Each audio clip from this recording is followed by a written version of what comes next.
एक गुलाम परिवार में जन्मा लड़का जिसका नाम शिन है उसे पकड़कर गुलामी के लिए ले जाया जा रहा है।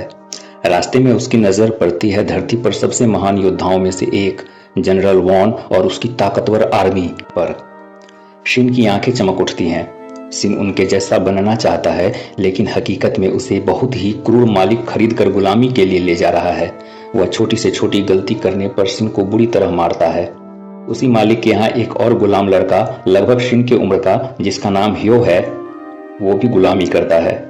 शिन ह्यो से कहता है कि एक दिन वह गुलामी की जंजीर से खुद को आजाद कराकर वहां से भाग जाएगा।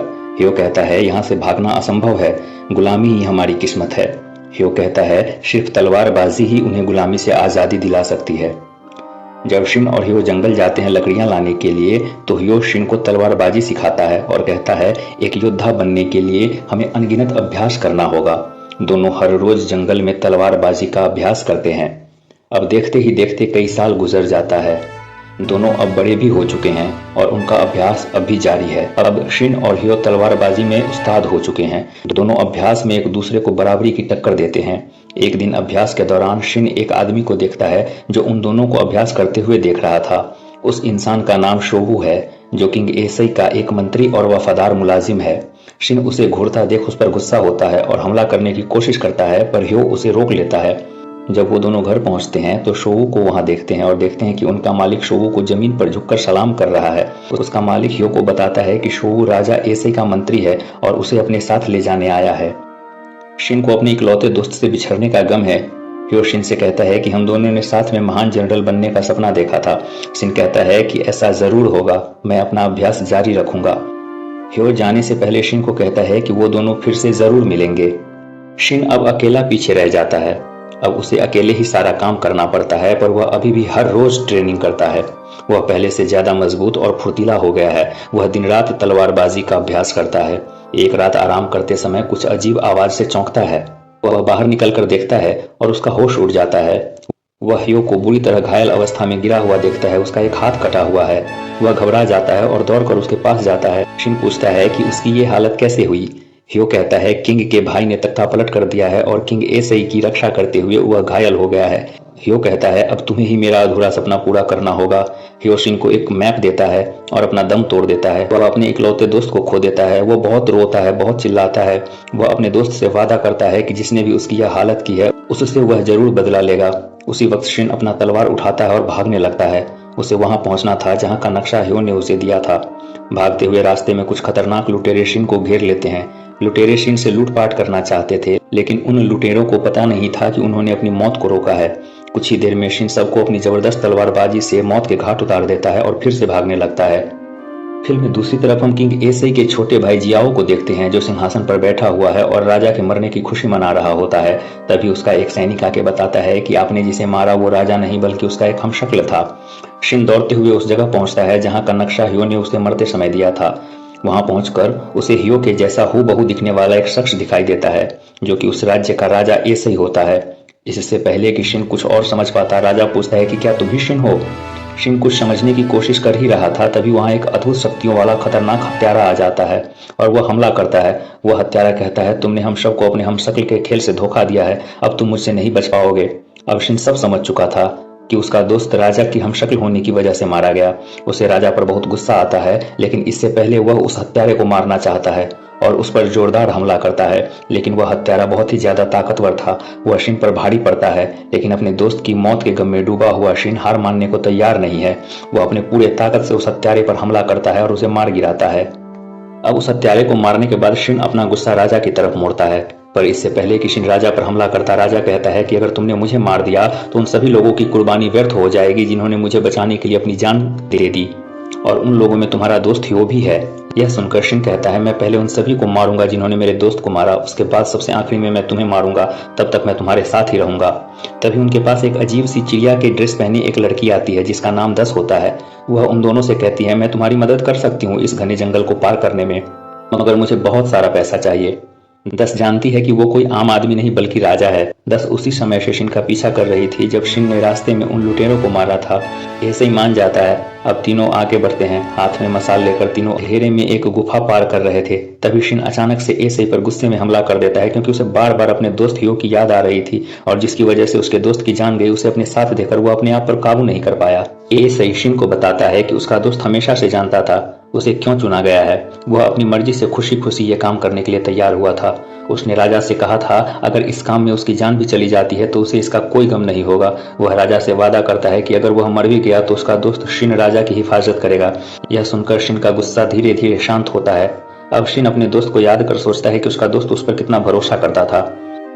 अब शिन एसई पर भरोसा करने लगता है। अब वह एसई का साथ देना चाहता है, सिर्फ अपने दोस्त के लिए। शिन एसई से पूछता है कि अब आगे क्या करना है। तब एसई बताता है अब शोबू ही उसकी आखिरी उम्मीद है।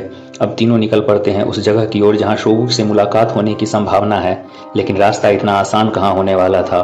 उस जगह तक पहुंचने के लिए उन्हें माउंटेन ट्राइब के इलाके से होकर गुजरना था। उस इलाके में उनके सामने एक भिखारी जैसा दिखने वाला आदमी आ जाता है। उसे देखकर ऐसा लग रहा था मानो वो एक मामूली सा नशेड़ी है। हथियार के नाम पर उसके पास जहरीली डांट है जिसे वह मुंह से फूंक कर हमला करता है। उसे देखकर शिन कहता है इसे हराना मेरे लिए बाएं हाथ का खेल है, लेकिन यह शिन की भूल थी। जैसे ही शिन उस पर हमला करने जाता है, वह नशेड़ी जैसा दिखने वाला आदमी बहुत ही ज्यादा फुर्ती से उछलने लगता है और एक ही साथ अपना बचाव भी करता है और उस पर हमला भी। शिन भी हार नहीं मानता है और लड़ाई जारी रखता है, लेकिन वो आदमी ज्यादा देर शिन के सामने टिक नहीं पाता और शिन उसे मार गिराता है। लेकिन शिन को भी एक जहरीला डांट लग जाता है लड़ाई के दौरान, जिस वजह से शिन बेहोश हो जाता है। एसई और 10 उसे पास में ही एक सुरक्षित जगह ले जाते हैं, जहां 10 अपनी जड़ी बूटियों के ज्ञान से शिन का इलाज करती है। अगली सुबह जब शिन जगता है तो वह एसई से पूछता है कि तुम्हारा भाई तुमसे इतनी नफरत क्यों करता है। तब एसई बताता है कि जियाओ और वो सौतेले भाई हैं। मेरी माँ राजा के दरबार में एक डांसर थी, इसलिए जियाओ मानता है कि मैं राजा बनने के लायक नहीं और मुझे जान से मारना चाहता है। एसई बताता है कि एक शोबू ही है जिस पर वह अभी भी भरोसा कर सकता है। तभी बहुत सारे सैनिक अचानक से वहां पहुंच जाते हैं। शिन को लगता है ये दुश्मन है और वह अपनी तलवार लेकर लड़ाई के लिए तैयार हो जाता है। तभी सैनिकों के पीछे शोबू वहां आता है। ये सारे सैनिक शोबू के ही होते हैं। शोबू एसई से देर से पहुंचने के लिए माफी मांगता है। दूसरी तरफ जियाओ को दिखाया जाता है, जो जानता है कि एसई आसानी से हार मानने वाला नहीं है, इसीलिए वह पहले से ही एक विशाल सेना का निर्माण कर चुका है। वह अपनी सेना के सामने जाता है और एक गैर रॉयल ब्लड वाले सैनिक को सबके सामने अपने राक्षस से मरवा देता है, ताकि पूरे राज्य में यह खबर फैल जाए कि एक शाही खून वाला आदमी ही उस राज्य का राजा हो सकता है और कोई भी उसके या उसके तख्त के बीच में आने की हिम्मत ना करे। दूसरी तरफ दिखाया जाता है कि शिन अब पूरी तरह ठीक हो चुका है। शिन कहता है अब जब शोबू आ चुका है तो उन्हें जियाओ पर हमला करना चाहिए, लेकिन शोबू उसे समझाता है कि यह इतना आसान नहीं है। जियाओ की सेना बहुत बड़ी है और वो पूरे राज्य में फैल चुके होंगे। अब तक उनके सामने हमारी सेना कुछ भी नहीं है। तभी शोबू कहता है हमें माउंटेन ट्राइब से मदद लेने की कोशिश करनी चाहिए। ऐसे हिचकिचाता है क्योंकि माउंटेन ट्राइब और ऐसे के पूर्वजों के बीच पुराने समय से दुश्मनी चलती आ रही है, लेकिन कोई और रास्ता ना होने की वजह से मजबूरी में वे लोग पहाड़ों की तरफ चल पड़ते हैं। ऊबड़ खाबड़ रास्ते और घाटियों को पार करते हुए वे लोग ऊपर चढ़ने लगते हैं। तभी पहाड़ पर छुपे हुए माउंटेन ट्राइब के खतरनाक और दैत्याकार योद्धा उन्हें घेर लेते हैं। वे उन लोगों से वापस लौटने को कहते हैं, नहीं तो जान से मारने की धमकी देते हैं। 10 उन्हीं की भाषा में उनसे कहती है किंग एसई आपके मुखिया से मिलना चाहते हैं। इतना सुनते ही माउंटेन ट्राइब के योद्धा किंग एसई सहित सभी को बंदी बना लेते हैं और कहते हैं कि अब तुम्हारा फैसला हमारे सरदार ही करेंगे। अब वे लोग सबको बंदी बनाकर पहाड़ों के बीच बसे अपने साम्राज्य में ले जाते हैं। शिन और बाकी के लोग इतना बड़ा साम्राज्य देखकर हक्के बक्के रह जाते हैं। वहां ट्राइब का सरदार एसई को अपने और उनके पूर्वजों की कड़वी इतिहास की सच्चाई को बताते हैं, कैसे उन दोनों के बीच समझौता हुआ था एक दूसरे का साथ देने का, लेकिन एसई के पूर्वजों ने वो समझौता तोड़ दिया, जिस वजह से माउंटेन ट्राइब के हजारों लोग मारे गए।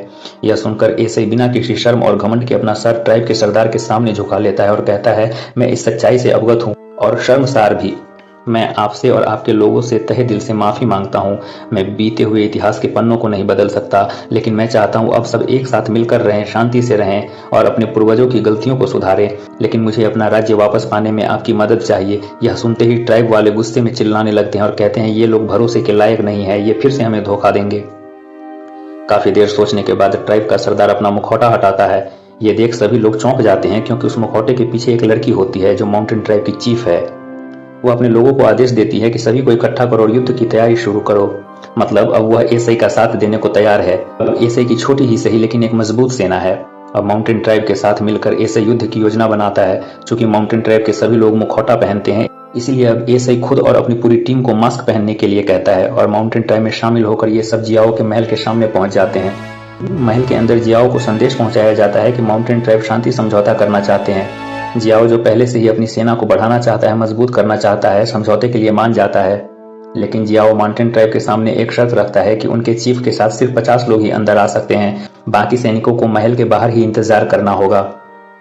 माउंटेन ट्राइब की चीफ मान जाती है, लेकिन जैसे ही चीफ अपने 50 सैनिकों के साथ मुख्य दरवाजे पर पहुंचती है, जियाओ के मंत्री उन्हें हथियारों के साथ अंदर आने से मना करता है और हथियार छोड़कर अंदर आने के लिए कहता है। माउंटेन ट्राइब की चीफ अपने साथ हुए पुराने धोखे को याद दिलाती है। जियाओ का मंत्री सोचता है 50 लोग क्या ही कर लेंगे और महल के अंदर आने की इजाजत दे देता है। अब जैसे ही माउंटेन ट्राइब महल के अंदर पहुंचते हैं, वैसे ही एएसआई बिना समय जाया किए हमले का आदेश देता है। उनका मकसद साफ था, किसी तरह जियाओ तक पहुंचा जाए और उसे बंदी बनाया जाए, क्योंकि ऐसा करते ही जियाओ की सेना अपने आप बिखर जाएगी। लेकिन ये सब इतनी आसानी से कहां होने वाला था। जैसे ही एएसआई की सेना दूसरा दरवाजा पार कर अंदर जाते हैं, जियाओ की सेना पूरी तरह से तैयार उनके सामने खड़े होते हैं। बहुत सारे तीरंदाज भी उनके ऊपर से तीर से निशाना लगाकर घेर लेते हैं और तीरों की बारिश उन पर शुरू कर देते हैं। एएसआई के बहुत सारे सैनिक मारे जाते हैं। यह देख शोगु घबरा जाता है और पीछे हटने के लिए कहता है, लेकिन ट्राइब की चीफ बिना डरे खड़ी रहती है। अब पैदल सैनिक एएसआई की सेना की ओर एएसआई को गिरफ्तार करने धीरे धीरे उनकी तरफ बढ़ते हैं। जैसे ही वे लोग जो सैनिक तीर लगने से मर गए थे उनको क्रॉस करके आगे बढ़ते हैं, वे मरे हुए सैनिक अचानक से उठ खड़े होते हैं और जियाओ की सेना पर हमला कर देते हैं और कुछ ही समय में दुश्मन की सेना को खत्म कर देते हैं।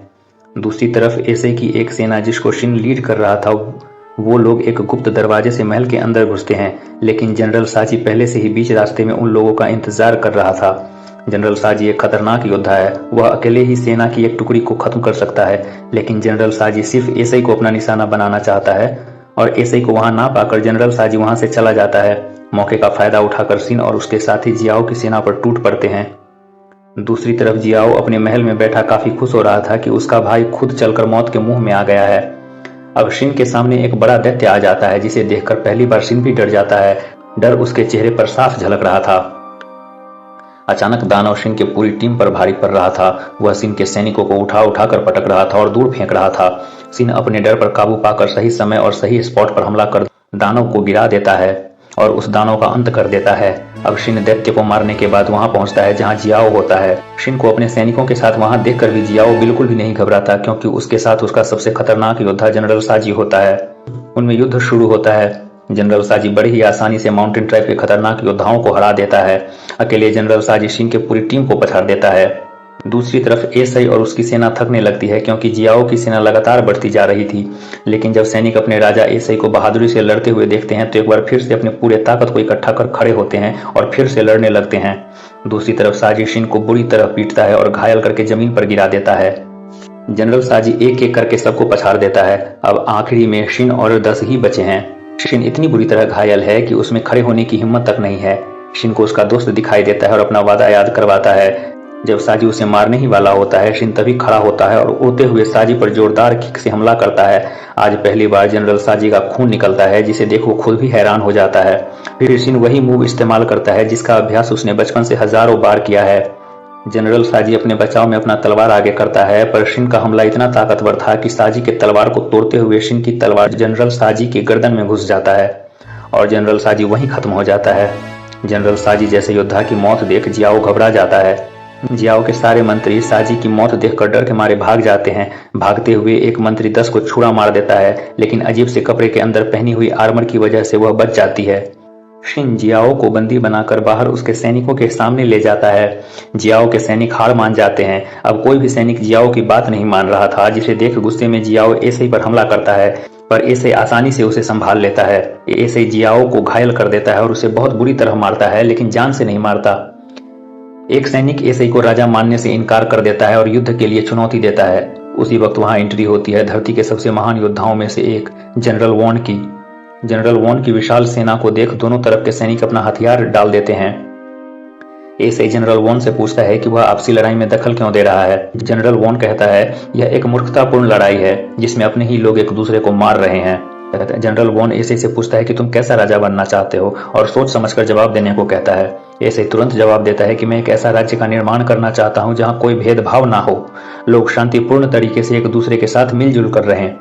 जनरल वॉन एसआई की जवाब से प्रभावित होता है और युद्ध खत्म करने का फैसला सुनाकर जाने लगता है। तभी एक सैनिक जो एसआई को राजा मानने से इनकार कर देता है, हमला करने के लिए अपने कुछ सैनिकों को साथ लेकर दौड़ता है। तभी जनरल वॉन मुस्कुराता है और अपने एक ही वार से यह साबित कर देता है कि वह सबसे महान योद्धा क्यों है, और बाकी के सैनिक डर की वजह से रुक जाते हैं। उसके बाद जनरल वॉन वहां से जाने लगता है। तभी शिन पीछे से आवाज देता है और कहता है, मेरा नाम शिन है और मैं एक दिन धरती का सबसे महान जनरल बनूंगा। यह सुन वॉन हल्की मुस्कान के साथ कहता है, ये तब साबित करना जब हम एक वास्तविक लड़ाई में आमने सामने होंगे। एसआई को अपना राज्य वापस मिल जाता है और इस जबरदस्त क्लाइमैक्स के साथ यह फिल्म यहीं खत्म हो जाती है।